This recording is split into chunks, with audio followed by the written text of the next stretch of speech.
नमस्कार, मैं हूँ डॉक्टर पार्थ और आज मैं एक बार फिर से आपके साथ जुड़ रहा हूँ। एक लेखक जिनका नाम है जयशंकर प्रसाद और उनकी रचना है तितली। और एक तितली जो है एक उपन्यास है और इसी उपन्यास के साथ आज हम जुड़ रहे हैं। सबसे पहले हम इसके लेखक के बारे में बात कर लें कि जयशंकर प्रसाद कौन थे। तो अगर जयशंकर प्रसाद के जन्म के बारे में बात करें तो 30 जनवरी 1889 में उत्तर प्रदेश के वाराणसी जिले में जयशंकर प्रसाद का जन्म होता है। इनकी माता का नाम मुन्नी देवी है और इनके पिता का नाम देवी प्रसाद है।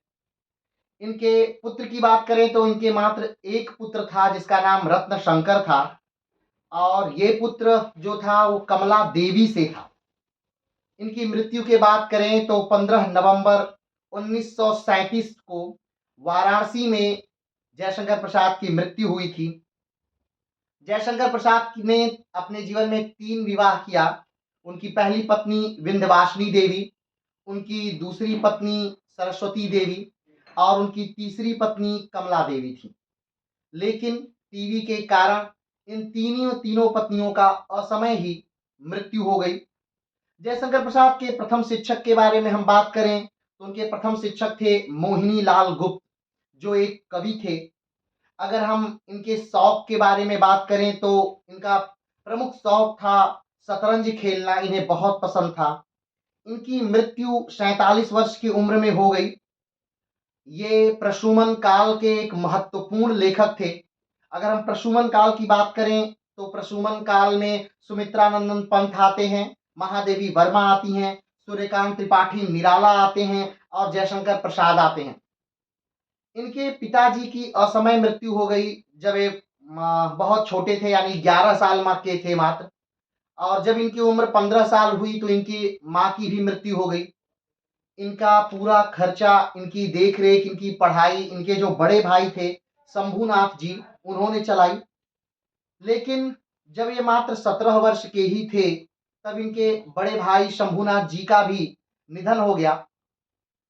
जयशंकर प्रसाद छायावादी युग के प्रवर्तक माने जाते हैं। छायावाद 1918 से लेकर के 1936 तक लगभग 18 वर्षों तक चला। प्रसाद जी ने अपने पूरे जीवन में लगभग 13 नाटक लिखे। जिस प्रकार अगर हम कहानियों की बात करें तो कहानी सम्राट कहा जाता है मुंशी प्रेमचंद को, और मुंशी प्रेमचंद के पहले की कहानियां, मुंशी प्रेमचंद के बाद की कहानियां, इस हिसाब से कहानियों का विभाजन है।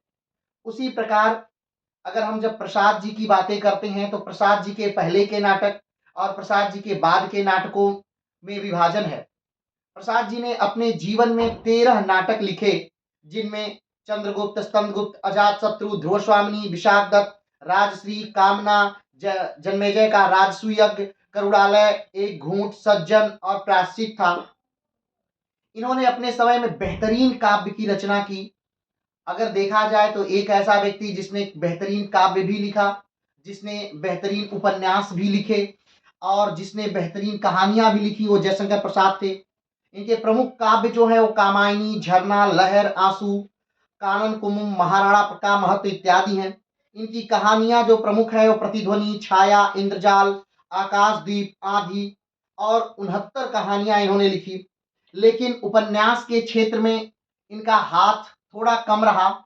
इन्होंने अपने जीवन में कुल 2.5 उपन्यास लिखे। 2 उपन्यास कंकाल, तितली और एक उपन्यास जिसको लिखते समय इनकी मृत्यु हो गई, जिस इरावती, जो इनका अपूर्ण उपन्यास था। और उसी में से एक उपन्यास जो तितली है, उसकी बात हम लोग यहाँ पर कर लेंगे। तो तितली जो उपन्यास है, सबसे पहले आप हमको ये बता दीजिए उपन्यास होता क्या? अ, अगर उपन्यास के बारे में थोड़ा-सा विस्तार से हम लोग बात करें कि उपन्यास क्या है, तो उपन्यास जीवन के जो सबसे करीबी पहलू हैं, जीवन की सच्चाई को लिख देना उपन्यास है। वैसे अलग-अलग विद्वानों ने, अलग-अलग साहित्यकारों ने अपने हिसाब से उपन्यास की परिभाषा दी है। लेकिन अगर एक सरल आदमी को समझाने के लिए उपन्यास बताया जाए, तो जीवन के पहलुओं को रेखांकित कर देना शब्द के माध्यम से, यही उपन्यास है। उपन्यास पे बड़ी अच्छी लाइन लिखते हैं प्रेमचंद जी कि उपन्यास एक पश्चिमी जगत का पौधा है जिसे हमने अपने यहाँ रोपा है और अभी ये नन्हा है। ये इसको खाद, पानी, सूर्य का प्रकाश इत्यादि चाहिए ताकि ये बढ़े, फूले, फले और बहुत बड़ा हो। तो ये उपन्यास है। अच्छा, अगर बात करें कि उपन्यास का विकास कैसे हुआ, तो इस विषय में आप क्या कहेंगे? हाँ, देखिए भारत में उपन्यास का विकास का एक अलग तौर है और वैश्विक स्तर पे उपन्यास का विकास अलग स्तर पे हुआ है। अगर वैश्विक स्तर पे हम बात करें उपन्यास के विकास की, तो जो सबसे प्रसिद्ध उपन्यासों में से एक उपन्यास था जिसका नाम था पामेला, और ये उपन्यास 1740 में आया था और इसके जो लेखक थे वो सैमुअल रिचर्डसन थे। और जब ये आया था तो अंधाधुंध इसकी कापियां, इसकी प्रतियां बिक रही थी बहुत तेजी से। वैसे मैं ये नहीं कहता कि ये पहला उपन्यास है, ये कहना थोड़ा गलत हो सकता है, लेकिन जिसे लोगों ने माना कि हाँ ये पहला उपन्यास है वो पामेला ही था। और पामेला सबसे प्रसिद्ध उपन्यासों में से एक उपन्यास है और यहीं से उपन्यास का जो महत्व है वो बहुत तेजी से बढ़ा और लोगों में प्रचलित हुआ। हाँ, लोगों में प्रचलित हुआ। 17वीं 18वीं शताब्दी में जब यूरोप कंट्रियों में उपन्यास बहुत तेजी से लिखे जा रहे थे, उस समय हमारे यहाँ उपन्यास नहीं लिखे जा रहे थे। लेकिन एक विधा हमारे यहाँ भी बहुत तेजी से उस समय लिखी जा रही थी और वो था महाकाव्य। तो यूरोपीय जगत में उपन्यास प्रसिद्ध थे और हमारे तरफ ये महाकाव्य प्रसिद्ध थे। महाकाव्य बहुत तेजी से लिखे जा रहे थे। अगर हम भारत में उपन्यास की बात करें कि इसका विकास का क्रम क्या रहा, तो जनरली हम पढ़ने के लिए, याद करने के लिए कक्षा 10 में या 12 में हम अभी पढ़े होंगे, अभी पढ़े हैं कि परीक्षा गुरु उपन्यास पहला उपन्यास है, पहला उपन्यास है। लेकिन हमें ये समझना होगा ये जानने के लिए कि ये परीक्षा गुरु जो उपन्यास है ये पहला उपन्यास है या नहीं है। तो क्या अगर हम परीक्षा गुरु की बात कर लेते हैं तो परीक्षा गुरु 1882 में आया था, ठीक, जिसके लेखक लाला श्रीनिवास जी थे। तो इसका मतलब ये, अगर हम ये कह दें कि भाई परीक्षा गुरु जो है वो पहला उपन्यास है, लाला श्रीनिवास इसके लेखक हैं, इसका मतलब हम ये कह दे रहे हैं कि इससे पहले भारत में कोई उपन्यास लिखा ही नहीं गया। इसका मतलब तो यही हो गया। लेकिन ऐसा नहीं है। भारत में अगर सबसे पहले उपन्यासों की बात करें, वैसे इससे पहले भी लिखे गए थे, लेकिन हम सबसे पहले उपन्यासों की, ज्ञात उपन्यासों की बात करें तो 1870 में ही पहला उपन्यास आया था, देवरानी जेठानी, ठीक। और इसके लेखक थे पंडित गौरी दत्त। फिर उसके बाद एक दूसरा उपन्यास था 1872 में और इसके लेखक थे मुंशी ईश्वरी प्रसाद। उपन्यास का नाम था बामा शिक्षक, ठीक। और उसके बाद 1882 में, यानी आप देखिए 1870 और 1882 में उपन्यास आता है परीक्षा गुरु। तो फिर एक बात आ जाती है कि तब वो उपन्यास क्यों नहीं है? वो भी तो उपन्यास होने चाहिए। वो उपन्यास क्यों नहीं? अगर वो भी उपन्यास है तो फिर क्यों परीक्षा गुरु को ही उपन्यास कहा गया? क्योंकि जब हम तुलना करते हैं तो देखिए कोई भी चीजें दो प्रकार की होती हैं, एक यथार्थवाद और दूसरा आदर्शवाद। यथार्थवाद यानी जैसा है आप सामने वाले को वैसा ही परोस रहे हैं, ये यथार्थवाद है, ठीक। आदर्शवाद नहीं, कैसा है और क्या हो रहा है और कैसा होगा इससे कोई लेना देना नहीं है, क्या होना चाहिए इस पर बस जोर रहता है। और हमें एक आदर्श प्रस्तुत करना होता है समाज के सामने, वो हो गया आदर्शवाद। लेकिन जो उपन्यास, हमने कहा, हमने पहली लाइन आपसे कही कि उपन्यास क्या है, तो जो जीवन के बहुत पास है, जीवन को उतार देना भाषा के माध्यम से कॉपियों पर, वही क्या हो गया? उपन्यास हो गया। तो जो पहले के जो उपन्यास थे, चाहे वो देवरानी जेठानी रहे हों, चाहे बामा शिक्षक रहे हों, या फिर भाग्यवती रहा हो, कोई भी रहा हो, ये जीवन के करीब नहीं थे। आदर्शवाद। हाँ, ये आदर्शवादी थे, ये आदर्शवाद था। एक आदर्श समाज की ये पहचान करा रहा है। लेकिन जो परीक्षा गुरु है, लाला श्रीनिवास जी का परीक्षा गुरु, ये जीवन के समीप है। अगर संक्षिप्त की हम इसकी कहानी देखें, तो इसकी कहानी है कि एक आदमी है जो, और उसका एक मित्र है, दोनों बहुत अच्छे से कार्य कर रहे हैं, उसका बिज़नेस आगे की तरफ बढ़ता है। लेकिन कुछ गलत लोगों की संगत में जब वो पड़ता है और वो उसे गुमराह करते हैं, तो वो अलग-अलग जगह पैसे लगा देता है। वो बहुत घाटे में आ जाता है, यहाँ तक कि जेल भी चला जाता है, लेकिन जो उसका दोस्त होता है, वो उसकी सहायता करता है, वो उसका मित्र भी है और वकील भी है, उसे बाहर निकालता है, उसकी सहायता करता है, फिर से उसे चीज़ें अच्छी-अच्छी बताता है और फिर से वो ठीक हो जाता है। ये उसका कथानक है। तो कहीं न कहीं ये जीवन के थोड़ा पास है कि हाँ, गलतियाँ करता है और फिर गलतियों से सीखता है। लेकिन बाकी जो जीवन से चीज़ से दूर होके आदर्शवाद हैं, वो थोड़ा-सा अलग है। जैसे में अब हम थोड़ा-सा यहाँ पर बस एक उदाहरण देंगे। प्रेमचंद की अगर हम बात करते हैं, तो प्रेमचंद की जो शुरुआती रचनाएँ हैं, जब आप उसे पढ़ेंगे, तो आप देखेंगे कि उसमें एकदम आदर्शवाद। आप एक कहानी पढ़ेंगे ईदगाह, पढ़े हैं? उसमें एक बालक है, उसे उसकी दादी पैसा देती हैं और वो जाता है मेले में और मेले में से दादी के लिए चिमटा खरीद के लाता है। ये आदर्शवाद है, आदर्शवाद है ना? लेकिन अब इसे अगर यथार्थवाद में जब आप लेंगे, तो आप अब बताइए कि आप अपने बेटे को पैसा दिए और आपका बच्चा मेले में गया, तो क्या वो आपके लिए चिमटा खरीद के लाएगा? मतलब चिमटे की हम बात नहीं कर रहे हैं। क्या वो कोई ऐसी चीज़ खरीद के लाएगा जिसकी आपको ज़रूरत थी बहुत ज़्यादे? या फिर वो खा पी के चाट, फुल्की वगैरह-वगैरह खा के पैसे खत्म करेगा? मतलब क्या होगा? ज़्यादा यथार्थ है कि वो अपने ऊपर खर्च कर देगा अपने मज़े पर। अपने मज़े पर ही खर्च करेगा। हाँ। ये यही यथार्थवाद है। हाँ, हो सकता है कि 1% में कहीं वो ऐसा चिमटा खरीद के ला दे। लेकिन जब प्रेमचंद्र अपने आखिरी अवस्था में होते हैं और उनकी 1936 में किताब 1936 में प्रेमचंद की मृत्यु भी हुई थी और 1936 में उनकी एक किताब आती है गोदान। आप जब गोदान पढ़ेंगे, तब आप उसमें समाज के असली चरित्र को देख पाएँगे कि किस प्रकार एक नीच जाति के पास, होरी के पास जब एक गाय आ जाती है, तो किस प्रकार से पूरा समाज उसका दुश्मन हो जाता है। भाई जमींदार के पास गाय नहीं है, पंडित जी के पास गाय नहीं है, महतो के पास गाय नहीं, उनके पास गाय नहीं, उनके पास गाय नहीं है और होरी के पास गाय है। और सारी तरफ से सब लोग एकदम दुश्मन हो जाते हैं और कहीं न कहीं उसका सगा भाई ही गाय को ज़हर दे देता है और गाय मर जाती है। और अंत में जो उस उपन्यास का अंत है वो दुखांत है।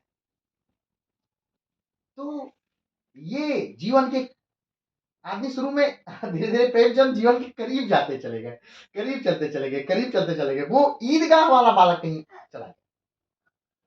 तो इस प्रकार से ये विकास हुआ इसका तो उपन्यास। उपन्यास का। ये इस तरह भारत से में हाँ, उपन्यास। विकास। अगर तितली के कथानक की बात करें तो आप क्या कहना चाहेंगे? इसका कथानक कैसा है? तितली का जो कथानक है ये मिला-जुला कथानक है। यथार्थवाद आदर्श। और आदर्शवाद का मिला-जुला कथानक है। दुखांत होता है, लेकिन अंत में जब उसका एंड होता है, तो सुखांत होता है। यानी कि उपन्यास इस अंत जो है, वो सुखांत है।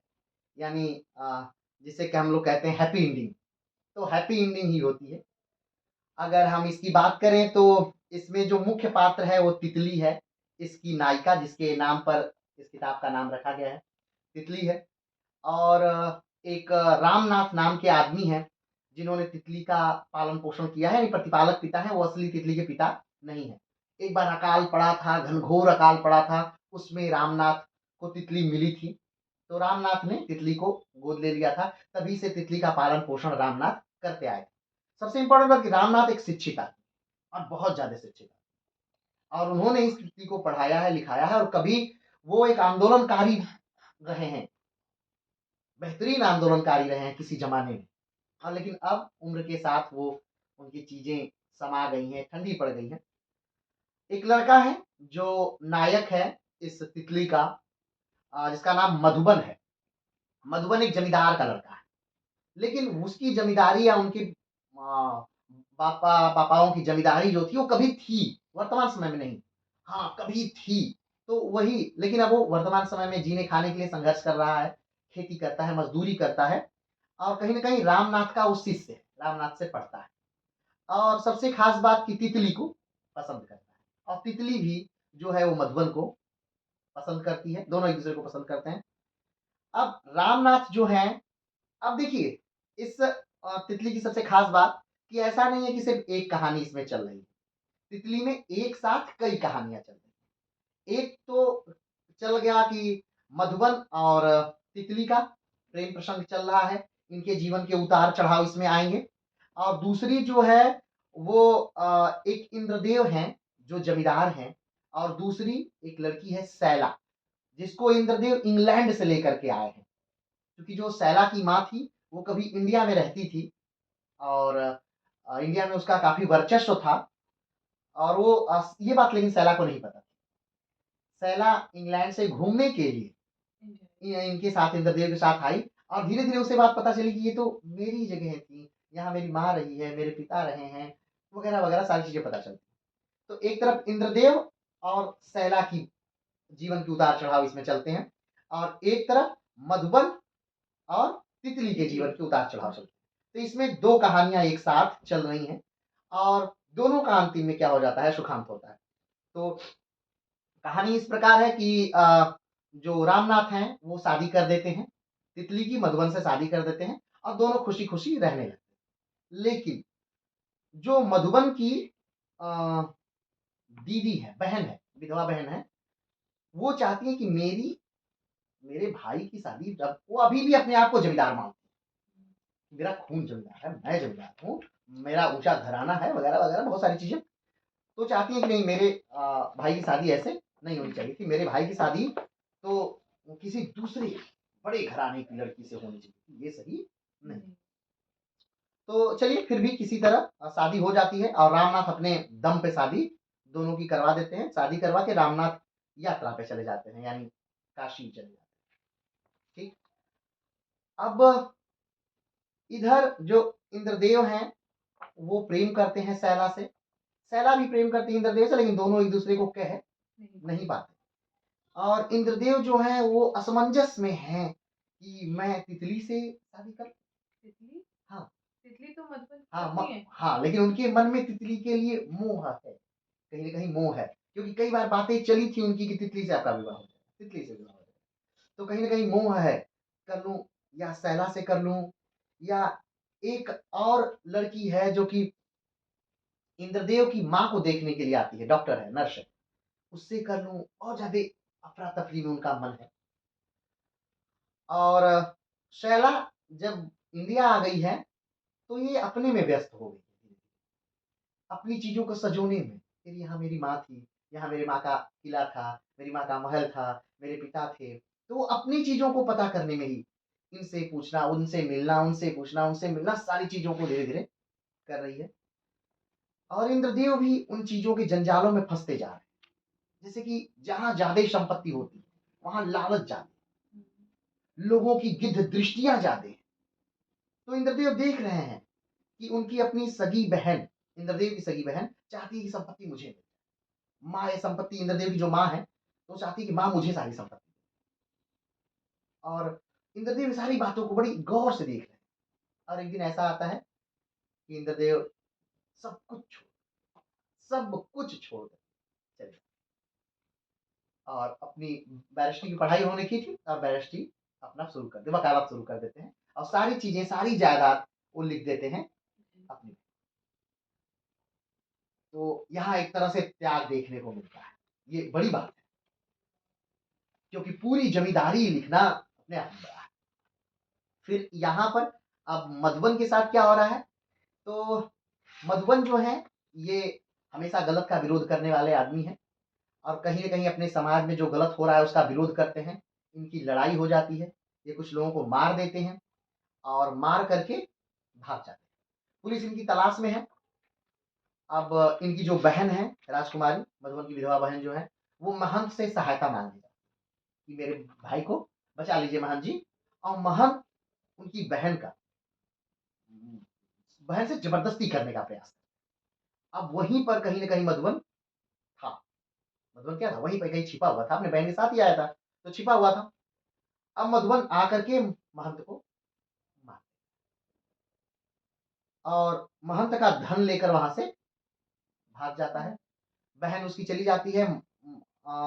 मधुबन भागता है, लेकिन मधुबन किसी एक वेश्या के पास चला, वो कहीं मिली थी उससे, वो छिपना चाहता है, रात में चाहता है तो वो उसे धन देता है, वो धन रख लेती है। वेश्या धन रख लेती है और धीरे से मधुबन को भगा देती है। माने अपना रास्ता वेश्या बड़े आराम से साफ कर लेती है, सारा धन भी मधुबन के ले लिया और मधुबन को भगा दिया।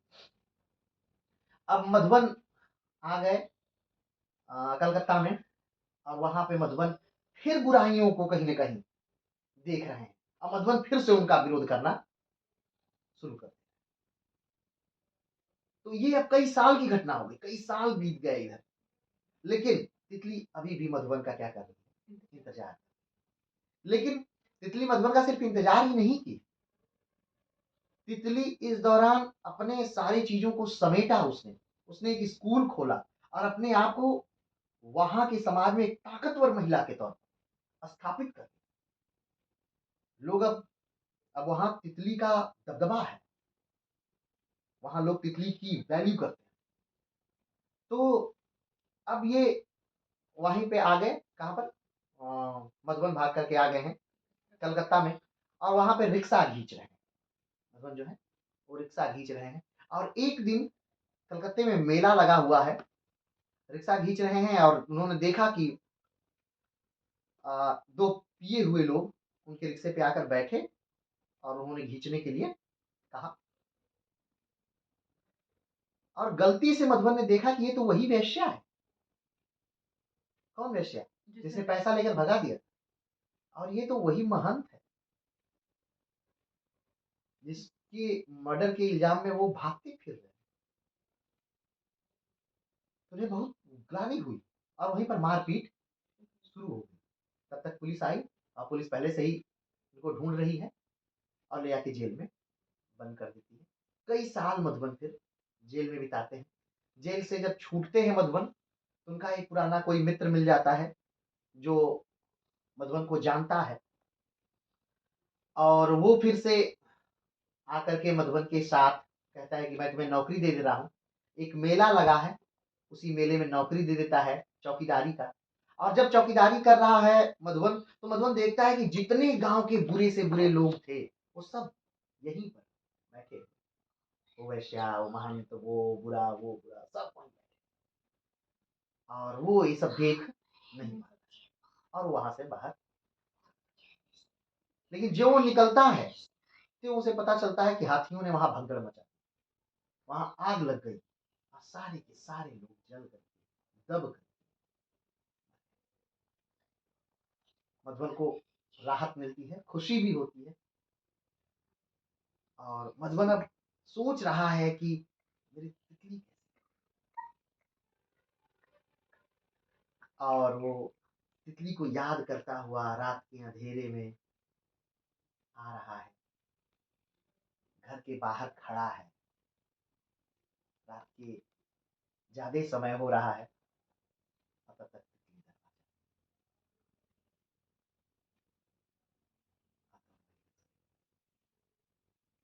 और यहीं पर समापन हो जाता है।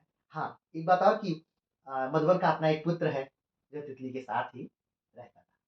मतलब वो बड़ा हो गया है और बार बार पूछता है कि मेरे पापा कहाँ? क्योंकि पिताजी की बड़ी गांव में साख थी। पिताजी गांव के सबसे बड़े लठबाज थे, सबसे अच्छे धाकड़ आदमी थे कि बड़े से बड़ा पहलवान है, उसे चित्त करने वाले थे, तो इनकी बड़ी रौब हुआ करती थी। इस तरफ इनका हैप्पी एंडिंग हो जाता है और उधर जो शैला हैं वो भी इंद्रदेव से शादी कर लेती हैं और उधर उनका हैप्पी एंडिंग हो जाता है। तो एक सुखांत से ये जो उपन्यास है इसका अंत होता है। तो अगर देखा जाए तो काफ़ी बेहतरीन उपन्यास है एकदम। अगर तितली का हिंदी साहित्य में स्थान और महत्व की बात करें तो क्या कहा जाएगा? हिंदी साहित्य में अ, इसका क्या था स्थान? कहाँ? ये अभी अगर हम इस समय वर्तमान परिदृश्य में देखें कि तितली का स्थान क्या है, तो ये भारत की जो टॉप 10 उपन्यास अगर आप सर्च करेंगे भारत के टॉप 10 उपन्यास कौन है, तो उसमें से एक तितली होगी। क्योंकि इसकी कथा वस्तु इसमें कहानी का जो फ्लो है वो वो आपको बाँधे रखता है। बहुत बढ़िया ढंग से बाँधे रखता है। इसकी अगर कहिए तो कुछ लाइनें हम पढ़ के सुनाएँ जो बड़ी अच्छी मुझे लगी। हुँ,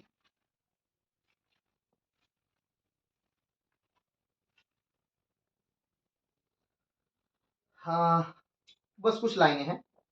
लाइन है कि विरोध कभी-कभी बड़े मनोरंजक रूप में मनुष्य के पास धीरे से आता है। ध्यान दीजिएगा। विरोध कभी-कभी बड़े मनोरंजक रूप में मनुष्य के पास धीरे से आता है और अपनी काल्पनिक दृष्टि में मनुष्य को अपना समर्थन करने के लिए बाध्य करता है। अवसर देता है, प्रमाण ढूंढ लाता है और फिर आंखों में लाली, मन में घृणा, लड़ने का उन्माद और उसका सुख सब अपने अपने कोनों से निकलकर उसके हां में हां मिला देता है। और उसी क्षण आदमी की सारी खुशियां गोधुल हो जाती, छिप जाती और वहीं से अंधकार शुरू। मतलब ये लाइनें मतलब इतनी, वैसे तो अगर हम पढ़ के सुनाए तो ये पूरा उपन्यास ही मतलब पढ़ने लायक है। मतलब मुझे लगा कि ये पेनों को कहाँ रोक दे, लेकिन रुक नहीं रही, कल में रुक नहीं थी कि सबको ही अंडरलाइन नहीं कर सकते हैं। आप एक उपन्यास में सारी लाइनों को अंडरलाइन नहीं करेंगे। ना सारी कोटेशन जैसे ही हाँ, क्योंकि सारी कोटेशन है। जैसे फ़िल्मों में डायलॉग होते हैं ना, एक डायलॉग नहीं वो और पूरी फ़िल्म ही डायलॉग हो। तो मतलब चीज़ें बड़ी बड़ी मज़ेदार है और कितनी सही में लगता है कि जब भी हमें क्रोध आता है या किसी चीज़ में बात होती है तो लगता है कि सब कुछ कारण ये सारी चीज़ें मिल गई। अब बस उस समय युद्ध हो जाए। लेकिन बाद में क्या हो, उसका परिणाम कितना दूर तक कैसा कुछ वो नहीं। धूल होती है। खुश नहीं। अगर वर्तमान समय में तितली उपन्यास के महत्व की बात करें तो क्या क्या महत्व है इसका वर्तमान समय में तितली का महत्व मतलब देखिए भारत की जो अधिकतर आबादी है, आज भी भारत की अधिकतर आबादी से ही भारत की अर्थव्यवस्था चलती है और सारे लोग जो हैं मतलब कि देखिए कुछ देश ऐसे होते हैं जिनके गाँव को हम शहर में बसा करके उस देश को हम ठीक कर सकते हैं। लेकिन भारत में ऐसा आप नहीं कर सकते। आप गाँव को शहरों में नहीं बसा सकते। हाँ, शहर को आप गाँव में बसा सकते हैं। तभी आप देश का विकास कर सकते हैं। तो ये पूरी ग्रामीण अर्थव्यवस्था एकदम बेहतरीन ढंग से है। किस प्रकार गाँव में छोटी-छोटी बातों पर विवाद होना, किस तरह गाँव में एक बात की बहुत सारी बातें बनना, किसी प्रकार से नीच जातियों का उच्च जातियों से दब के रहना, क्या करना, हर एक बात बहुत बारीक ढंग से इस उपन्यास में बताई। आज भी वो चीज़ें, ग्रामीण स्तर पर आज भी वो चीज़ें हैं। अगर कोई नकार रहा है, यानी उसने ग्रामीण अंचल की वो चीज़ों को देखा, ग्रामीण अंचल की चीज़ों को वो जानता है। तो ये पुस्तक वर्तमान समय के भारतीय परिदृश्य को, ग्रामीण परिदृश्य को वैश्विक पटल पर रखती है और उसके लिए ये पूर्णतः सत्य भी और सही। अगर तितली के लेखन में जब लिखा जा रहा था और इसमें आपसे सुझाव मांगा जाता कि इसमें आप क्या बदलाव करना चाहेंगे तो आप क्या करते? वैसे अब जयशंकर प्रसाद जिस जैसे महान लेखक की कलम पकड़ना या उन्हें छूना तो नहीं संभव है। लेकिन हाँ, अगर मैं इसे लिखता और मुझे इंड देना होता तो मैं सुखांत नहीं करता। मैं उन कड़ियों को फिर से जोड़कर लास्ट तक इस नाटक को इस उपन्यास को सुखमय नहीं बना पाता। क्योंकि एक तरफ जयशंकर प्रसाद जी उसे कई साल कारावास में रख दे रहे हैं। दूसरी तरफ जयशंकर प्रसाद जी उसे बाहर रखकर उसे सारे अनुभव दे रहे हैं। एक तरफ जयशंकर प्रसाद जी उसके जीवन को, वो आदमी जो मतलब सही को सही, गलत को गलत, तुरंत का तुरंत, निर्णय, बात खत्म करने वाला है, उसको धैर्यवान बना दे रहे हैं और फिर उसको ला करके उसकी मंजिल तक पहुंचा दे रहे हैं। ये जुड़ाव जिस प्रकार से है, ये बहुत ही लाजवाब है। तो मैं इसे सुखांत नहीं कर पाता। ये हैप्पी एंडिंग नहीं हो पाती, ये अंत नहीं हो पाता उतना बेहतर। लेकिन हाँ, प्रसाद जी सच में महान है, इसमें कोई शक नहीं। गजब के लेखक, गजब किया। आप अपने दृष्टिकोण से एक पाठक के तौर पर तितली के विषय में क्या कहना तितली तितली जो है, ये हमारे समाज का आईना है वर्तमान समय में। महिलाओं के सशक्तिकरण पर बेहतरीन पुस्तक है। किस प्रकार से इसमें दिखाया गया है कि एक महिला अपने चीजों से चाहे तो अपने आप को कहीं चाहे जहां स्थान दे सकती है, अपने बलबूते पर अपने परिवार को कहीं भी स्थान दे सकती है। पुरुष ठीक है, पुरुष का महत्व समाज में अलग है, लेकिन पुरुष बस ये कर सकता है कि एक छतरी की तरह उसके साथ बस चल सकता है। कार्य जो है वो सारी चीजें इसमें दिखा दिया गया है कि महिलाओं के द्वारा ही, क्योंकि उतनी क्षमता सिर्फ महिलाओं। तो ये उपन्यास बहुत बेहतरीन ढंग से लिखा गया है। किसी भी समाज के किसी पहलू को, चाहे निम्न वर्ग हो, उच्च वर्ग हो, महिला वर्ग हो, शोषित वर्ग हो, दलित वर्ग हो, किसी भी वर्ग को, या शिक्षक वर्ग हो, अशिक्षित वर्ग हो, किसी भी वर्गों को छोड़ा नहीं गया है। हर वर्ग के लोगों के को लेकर और हर वर्ग के लोगों की मजबूरियों को लेकर उनमें क्या चीजें दी जा सकती हैं और उनसे क्या चीजें ली जा सकती हैं, सारी चीजों को लेकर के इस उपन्यास का कथानक है। तो अपने आप में ये पूर्ण उपन्यास कहा, एकदम लाजवाब पूर्ण। तो आप अगली पुस्तक कौन सी लाएंगे? देखिए, अगली पुस्तक तो हम वैसे पढ़ रहे हैं, बहुत दिनों से पढ़ रहे हैं। वाल्मीकि का रामायण है, लेकिन फिर भी बीच-बीच में कोई न कोई पुस्तक आती रहेगी। और हाँ, जल्दी ही जब वाल्मीकि, वैसे तो हम चाह रहे हैं कि जो वाल्मीकि रामायण है उस सर्ग से एक-एक सर्ग करके हम लोग खत्म किया जाए। लेकिन अब अगर हो जाता है तो ठीक है, एक-एक सर्ग लाया जाएगा। अगर नहीं एक-एक सर्ग हो पाता है, तो एक-एक जो उसका कांड है, जैसे बाल कांड जब खत्म हो जाता है, तो फिर बाल कांड पे हम बातें करेंगे और अपने श्रोताओं के साथ। चलिए, तब मिलते हैं अगले खंड में हाँ, किसी कांड के साथ। तब तक के लिए नमस्कार, धन्यवाद, जय हिंद।